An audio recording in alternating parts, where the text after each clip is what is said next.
Next up is Spencer and Apple from Calgary. They have a passion for hockey analytics and believe they've found a way to identify star players who can improve any team's defense without breaking the bank. They're here to pitch their trade idea to the Dinos and hopes to get their support and expertise. Hi Dinos, my name is Spencer and this is Abdal. We're hockey analysts for the Vancouver Canucks. Today we're here to pitch to you our stats-based model for finding player trades in the NHL. We're asking for 10% commission on the trades that you make using our model. We're not just selling you a list of the players to trade for, we are actually selling you our full suite of statistical tests that we use to identify players we want to trade for. To build this model, we focused on the NHL players for the 2022 and 2023 season who played defense because we at the Vancouver Canucks have one of the worst defense in the league and we want to improve. We have identified 220 players in the league that fits this metric and use the sample to build our model. The first step in our model was to examine plus-minus player data for the sample. Well, I know what a plus-minus score is, but could you explain to our fellow dinos what that terminology means? Sure. Every time a player is on the ice for when your team scores, they get +1. And every time they're on the ice when your team is scored against, they get -1. We used 0 as a cutoff in order to turn this count variable into a categorical one and test the difference in salary between positive and negative players in our sample. To test the difference in these means, we used a t-test with a significance level of alpha value equal to 0.05. Okay, so your null hypothesis is that there's no difference in salary means between negative and positive players, and your alternative hypothesis is that there is a difference? That's exactly right. Let me explain it. For our analysis, we were able to classify 119 players with low plus-minus scores as negative, while 101 players as positive. Here we can see a summary of some descriptive stats for mean cap hit in these two groups, which includes their means, the standard deviation, and the standard error of the mean. We can clearly see a difference of $1,218,334. However, we are interested to see whether this difference is significant.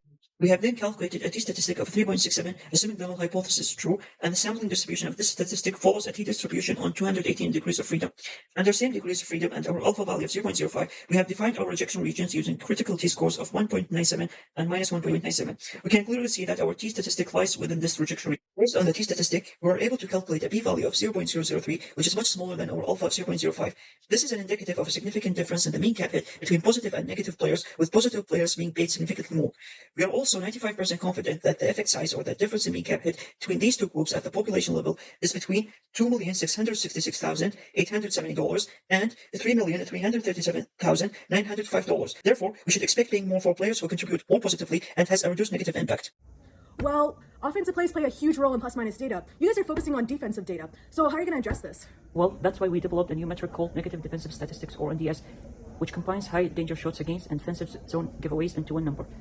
Using this metric, we found a cutoff value of 65.5, where players below that threshold are defined as good defensive players, and players above that were classified as bad defensive players. We repeated the previous t-test with the same alpha of 0.05, but using good or bad defensive classification instead of plus-minus. The alternative hypothesis here is that there is a significant difference between cap hit of high and low NDS players at the population level. Oh, I know. That must mean the null hypothesis that there is no significant difference between the cap hits of low and high NDS players. What exactly do you expect to find with this statistic? Let me explain.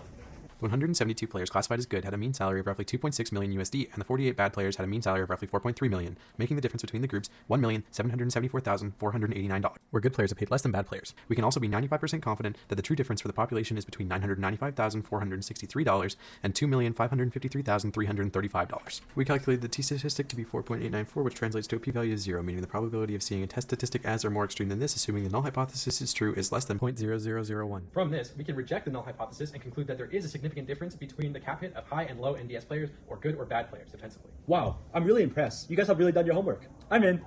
No, they didn't. They only discussed NDS and salary. They haven't even discussed anything else. Well, you're gonna love this. Our t-test revealed that we don't need to break the bank to find a player with good defensive value, but we also conducted a linear regression analysis with an alpha of 0.05 to see if there's a correlation between cap hit and ice time of low NDS players. The null hypothesis was that the slope of the regression line was 0 and the alternative states that the regression slope was not 0. The t-statistic was 8.88 and the p-value of that was approximately 0. That means that the probability of a t-statistic being as or more extreme under the null hypothesis was less than our alpha of 0.05. Thus, we can reject the null and conclude that there was a relationship between cap hit and ice time. The slope of the regression line was 0.0046067, and we can be 95% confident that the slope of the regression line is between 0.0035823 and 0.0056312. We were also able to identify players of interest that we may want to trade for, which have a higher ice time than their salary would predict, meaning that we can play these good defensive players more than other players with similar defensive impact and at a lower cost. Thank you for your presentation, but I don't think that you fully addressed all of the limitations. First off, there were so many outliers on your linear graph, and I don't think that you addressed those properly. And also, the primary categorical variable that you used during this project is NDS, and I don't think that it fully encompasses all the defensive stats. So you know what? I'm out. It is important to note that this is our first run for our model, and we didn't expect to have such amount of outliers. In the future, we can adjust our model to account for these outliers by doing things like including per game metrics instead of season-wide metrics, as well as maybe introducing a cutoff point. I really appreciate your honesty. Tell you what, I'm gonna make you a deal. 25 cents for your entire project. What an insulting offer. Tell you what, I loved your project so much, I'll offer anything you want. You get the deal. My 25 cents!